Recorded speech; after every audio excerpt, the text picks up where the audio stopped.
Voilà, nous sommes dans un domaine viticole et puis on est situé à Schengen, dans le vignoble de Schengen.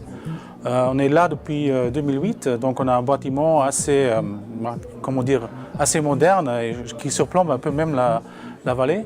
En fait, mon père, il a fait le choix de faire sa vie avec un autre liquide que le vin, c'était l'essence.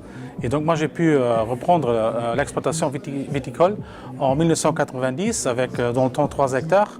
Aujourd'hui, on travaille sur 12-13 hectares, donc on a pratiquement quadruplé la surface sur laquelle on travaillait dans le temps.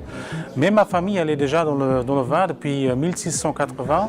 Et en fait, moi, je représente aujourd'hui la 8e génération. Et on est quand même très fiers d'avoir pu construire ce bâtiment dans le vignoble qu'on voit de l'autoroute de la Sarre. Donc il surplombe vraiment un peu la vallée et c'est devenu quelque chose très chouette. Et je crois qu'on fait des produits qui ne sont pas trop mal et ils ont quand même aujourd'hui beaucoup d'amateurs. Les points forts du domaine, c'est quoi?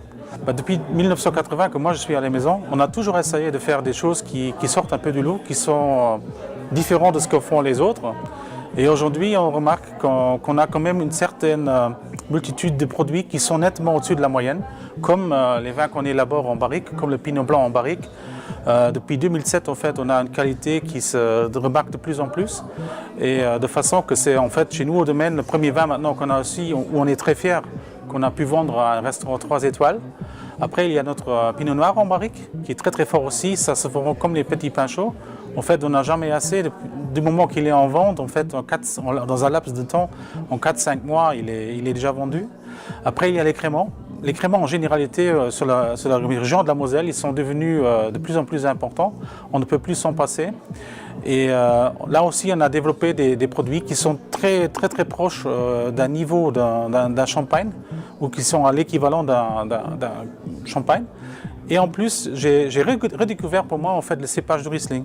En fait, par rapport aux voyages, parce que l'Allemagne elle s'est développée aussi très fort. Et donc, qu'est-ce qu'on peut comparer par rapport à notre région où les terres sont très argilo-calcaires? Ben, c'est le Palatinat.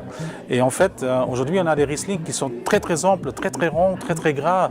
Donc, des produits qui sortent vraiment du lot, de la typicité luxembourgeoise.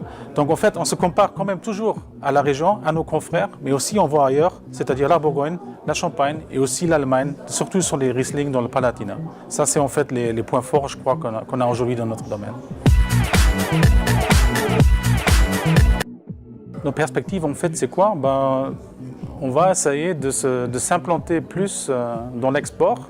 Notamment, le week-end prochain, je vais partir à Ischgl. C'est une région alpine avec laquelle notre ville est jumelée. Et ce qui est intéressant, il y a beaucoup d'hôteliers. Et là, on va essayer de se démarquer, de placer un peu nos vins.